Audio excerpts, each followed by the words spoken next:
안녕하세요. IT 멘토 이프로입니다. 작년 2월부터 올해 2월까지 정확히 1년간 1인 기업 형태로 일해왔던 것을 돌아보는 마음으로 만들어 보았습니다. 저의 마지막 퇴사는 2020년 2월 28일입니다. 공교롭게도 우리나라의 코로나 감염자 증가수가 늘어나며 그로 인해 비대면 오프라인을 대체하는 온라인 원격 근무 등이 본격적으로 이슈가 되던 시기였습니다. 저는 약 15년간 개발부서에서 직장생활을 해오며 보람되고 좋았던 적도 많았지만 반면에 안 좋은 점들도 상당수 있었습니다. 회사를 경영한다는 것은 결코 쉽지 않다는 것은 잘 아실 것입니다. 하지만 세상에는 지속적으로 성장하고 발전하는 회사와 그렇지 못한 회사가 제각각 존재한다는 것도 아시리라 생각합니다. 경영진은 중요한 선택을 해야 하는 순간들이 있습니다. 그 중에 몇 번의 판단착오는 회사를 존폐의 위기로 내몰 수도 있습니다. 또한 사소하다고 생각해서 대수롭지 않게 판단하여 처리한 일이 훗날 눈덩이처럼 커져 큰 위기를 가져올 수도 있습니다. 오판을 하지 않기 위해서는 우선 경영에 대한 이론적 지식과 실무의 경험이 단연간 쌓여야 함은 물론이고 경영진과 직원 간의 좋은 의사소통, 정보 공유가 원활해야 할 것입니다. 때때로 위기가 오고 있음을 감지하지 못한 채 현재 잘 돌아가고 있다는 착각을 하고 방만한 운영을 하는 경우도 있습니다. 이것은 경영진에게 문제가 있을 수도 있지만 팀 부장급 관리자를 통해 실무적인 상황을 제대로 공유받지 못하고 있기 때문이거나 제대로 보고를 받고 있음에도 정확히 문제인식을 못하기도 합니다. 지금까지 여러 회사를 다녀보며 위와 같은 문제점들이 그다지 보이지 않았던 회사, 적당히 보였던 회사, 심각하게 보였던 회사들을 골고루 다 경험해 보았던 것 같습니다. 대체적으로 이러한 문제가 심각할수록 회사에 끼치는 영향이 크기 때문에 회사는 어려움을 겪게 되기 마련이나 아이러니하게도 몇몇의 경우에는 이런 것들을 잘하고 있음에도 회사가 어렵게 되기도 하고 엄청 못하고 있음에도 현상 유지를 해 나가는 회사도 있었습니다. 회사가 어렵게 되었을 때 제가 직접 겪은 것은 경영 악화로 인한 대규모 구조조정이 발생했거나 회사의 매각, 폐업, 그 중에 제일 심각한 결말은 임금 체불이었습니다.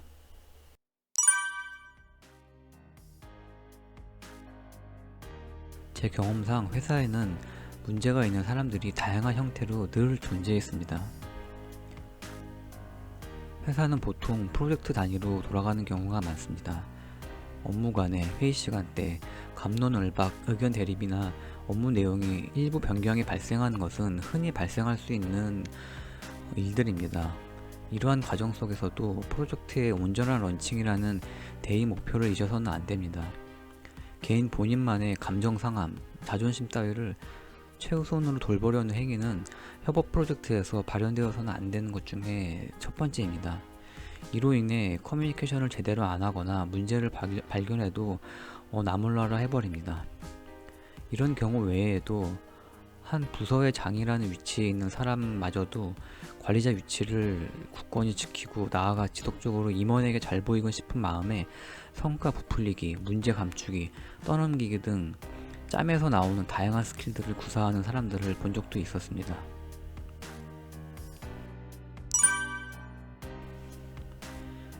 이 부분에 대해 공감하는 분들도 많을 것이라는 생각을 하게 됩니다. 제가 직접 경험한 회사 생활뿐만 아니라 지인들의 에피소드를 통해서도 회사 안에 존재하는 사내 정치라는 것이 적지 않게 있다는 것을 충분히 알 수 있었습니다. 사실 사람들이 다수 모여있는 공동체에서는 어울리게 되는 집단이 생기기 마련이고 끌어주는 관계, 밀어주는 관계가 형성될 수 있습니다. 이는 지극히 자연스러운 현상입니다. 문제가 되는 것은 집단 간 기득권 싸움으로 변질되는 것 때문입니다. 그렇게 되면 상호 간의 업무 협력이 긴밀히 잘 이루어지지 않게 됩니다. 서로가 협력해서 의기투합을 해도 회사의 지속적인 발전과 고객 만족이 잘 될 거라는 보장을 하기 어려운 비즈니스 시장에서 회사에서 월급 받고 열심히 일해야 하는 위치에서 자기들끼리 쓸데없는 알력 다툼을 하고 있다는 것이 만연해 있다면 그 회사의 미래는 불보듯 뻔합니다. 이런 모습에 상대적 박탈감을 느낀 성실하게 일해오던 분들이 오히려 퇴사를 하는 일도 생기곤 합니다. 이 밖에도 기업의 조직 문화, 복지, 야근 등에서 직원의 근속 의욕을 회사 스스로 꺾어버리는 문제가 있는 경우도 있지만 다 일일이 열거하기는 내용이 더 길어질 것 같아 여기까지만 하도록 하겠습니다. 제 기억 속에는 아직도 제 예전 시절 존경했던 상급자가 있었고 아끼는 후임이 있었으며 끌어주고 밀어주는 팀워크, 타 부서와의 끈끈한 업무 협업, 즐거웠던 회식, 매출 신장에 따른 기쁨과 보람을 함께 나누던 추억들이 고스란히 남아 있습니다. 아마도 이런 좋았던 경험들이 생생하게 가슴속에 남아 있었기에 그렇지 못한 회사들을 다닐 때에는 그 상황을 더욱 힘겹게 받아들였을지도 모르겠습니다. 참고로 제 경력상 첫 번째, 두 번째, 세 번째 회사를 다니며 좋았던 경험들을 연이어서 겪어봤기 때문에 회사 생활이란 대체로 이런 거구나 하고 그 당시에 제가 보고 느꼈던 대로 각인이 되었을 수도 있습니다. 하지만 그 뒤로 다닌 여러 직장들에서는 별의별 상황을 다 겪어보게 되었습니다. 일부 지인들은 이렇게 말합니다. 뭐 안 좋은 회사도 있고 좋은 회사도 있는 거지. 다음 회사는 안 그럴 거야. 어떻게 하냐고? 다녀보면 알겠지. 그리고 들어가기 전에 많이 알아보고 들어가. 제 경력이 10년 차가 넘어서면서 다른 회사로 이직을 하게 될 때 그간의 경험과 노하우를 바탕으로 이 회사 정도면 괜찮을 것 같다라고 알아볼 만큼은 알아보았었습니다.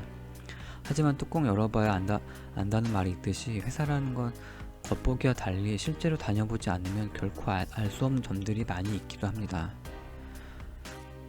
아니 오히려 경험도 노하우도 부족했던 신입, 주니어, 대리급 위치에 있을 때는 즐겁기만 했던 회사 생활이 왜 경험이 더 많아질수록 자꾸 어려운 일들이 늘어났을까? 앞으로 더 이상 어떤 기준으로 회사를 선택해야 하고 마음속에 무엇을 비우고 무엇을 남기고 있어야 할까? 이런 혼란들은 몇 년 동안 제 머릿속을 떠나지 않게 되었습니다. 그리고 조금씩 홀로서기 준비를 하게 되었습니다.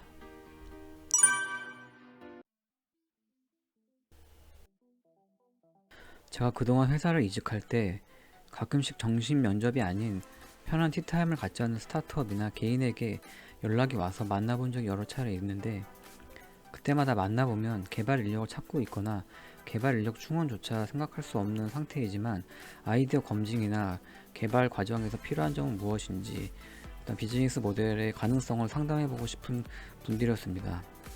전공 직업인 개발보다 가끔은 이런 고충 상담을 통해 대화를 나누는 것이 저에게 오히려 보람이 되고 즐거울 수 있다는 것을 그 당시 알게 되었었습니다. 저는 여러 회사의 개발팀에서만 15년 가까이 있어봤기 때문에 제가 경험한 것들을 토대로 그분들에게 충분한 도움과 인사이트를 드릴 수 있었습니다. 그래서 퇴사를 몇 달 앞둔 시점에 컬럼 성격의 글을 제 블로그에 연재하기 시작했고 주제는 유튜브에도 있지만 IT 창업 쉽게 보면 큰 코 다친다입니다. 신기하게도 제가 퇴사를 한 뒤에 얼마 지나지 않아 블로그를 보고 연락을 드린다며 개발 견적 상담을 하고 싶다는 메시지를 받았습니다. 이렇게 회사가 아닌 개인 프리랜서 개발자 자격으로 첫 프로젝트가 수주되었습니다. 첫 프로젝트를 진행하는 과정에서 저는 블로그에 작성한 글을 토대로 유튜브 영상을 틈틈이 만들어 보기 시작했습니다. 아직은 영상 분야의 초보라서 미흡하기 그지 없으나 두 번째 프로젝트 수주는 그렇게 미흡하게 만든 유튜브를 보고 저를 만나보고 싶어하는 분을 통해 이루어졌습니다.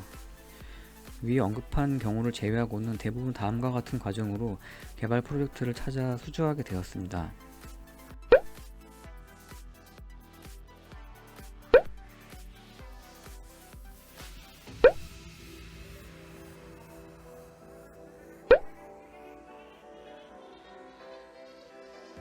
여기서 블로그, 유튜브는 앞서 말했지만 큰몽 PDF는 전자책이라고 부르기에는 분량이 그렇게 많지 않지만 블로그나 유튜브의 내용 중에 초기 IT 창업자에게 필요한 내용만 엑기스로 모으고 참고가 될 만한 웹과 앱 기획서, 파워포인트 문서를 별도로 제공하는 패키지 형태로 만들어서 올렸습니다.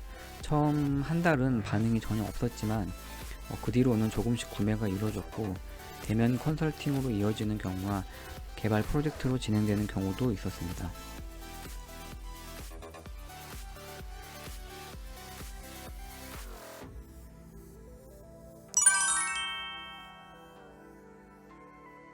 계약이 체결되고 나면 대금 결제의 경우 성금, 중도금, 잔금 또는 성금, 잔금, 월별 입금 방식으로 프로젝트에 따라 알맞는 방법으로 협의해서 진행하였습니다.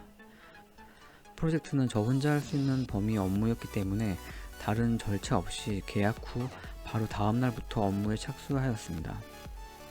초기 6개월 정도는 집에서 일을 하였고 그 뒤에는 집에서 걸어갈 수 있는 정도의 위치에 있는 공유 오피스에 입주해서 지금까지 일을 하고 있습니다. 프리랜서와 1인 기업의 차이점을 저도 처음에는 잘 몰랐기에 인터넷에서 찾아보았습니다. 아마 이 영상을 보시고 있는 분들은 글쎄 차이가 뭐지라고 생각하실 수도 있을 것 같습니다. 사업자가 있고 없고 차이인가? 어디다가 기업으로 1인 기업으로 등록 신고를 하는 건가? 프리랜서는 본인의 노동력과 소득을 거의 1대1로 맞바꾸는, 즉 본인이 시간을 들여 직접적인 업무를 함으로써 돈을 버는 직무의 형태를 뜻합니다. 1인 기업은 당장에 근무하고 있는 모습은 프리랜서와 똑같아 보일 수도 있습니다. 하지만 장기적인 지향점은 점차 근로소득보다는 사업소득의 비중을 높여가는 시스템을 만드는 것을 목표로 하고 있다는 것입니다. 그렇기 때문에 당장 한 달 한 달 살아가기 위한 수익을 위해 상당수 직접 근로를 하고 있지만 회사를 믿고 평생 다니는 것이 점점 힘들어지는 것처럼 지금 하고 있는 프리랜서 업무도 평생 계속할 수 있다는 보장이 없기 때문에 스스로 사업 소득을 창출할 수 있는 수익 모델과 시스템을 구축하는 것이 중요합니다. 방대하게 시도하고 잘된 것만 남겨라는 말이 있습니다. 미래는 어떻게 될까? 라고 생각하지 말고 미래를 어떻게 만들까? 라고 생각하라는 말도 있습니다. 저 역시 아직 1년밖에 안 되었기 때문에 많은 것을 시도해 보거나 훌륭한 미래 전략을 아직 세우지 못했습니다. 어찌 보면 회사 월급을 받던 제가 스스로 고객을 만들어 돈을 번다는 것을 1년을 할 수 있을까에 대한 불안함과 고뇌의 시간들을 늘 달고 살았던 한 해였습니다. 다행히 그 1년의 시험 무대는 크게 만족스러울 만큼은 아니더라도 많이 부족하지는 않았던 것 같습니다. 제 경험과 지식이 전달되었을 때 도움이 되실 수 있는 분들을 위해 블로그에 글을 연재했고 그 콘텐츠를 유튜브로 만들어 보았으며 전자책을 만들어 보기도 하였습니다.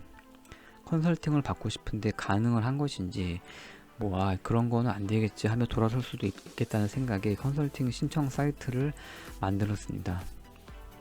먼 발치에서 저를 알고 찾아와 주신 분들에게 참 유익한 시간이었다는 생각을 갖고 집으로 돌아가실 수 있게 해드리고 싶었습니다. 그래서 컨설팅을 거듭해가며 쌓여가는 IT AV 창업자분들의 공통되는 고민들과 당면한 문제에 대한 좋은 솔루션이 무엇들이 있을지 계속 고민하고 연구하고 있습니다. 제가 한번 다뤄주었으면 하는 주제가 있다면 댓글로 남겨주세요. 가능한 범위에서 관련한 컨텐츠를 준비해 보도록 하겠습니다. 지금까지 영상을 시청해 주셔서 감사합니다.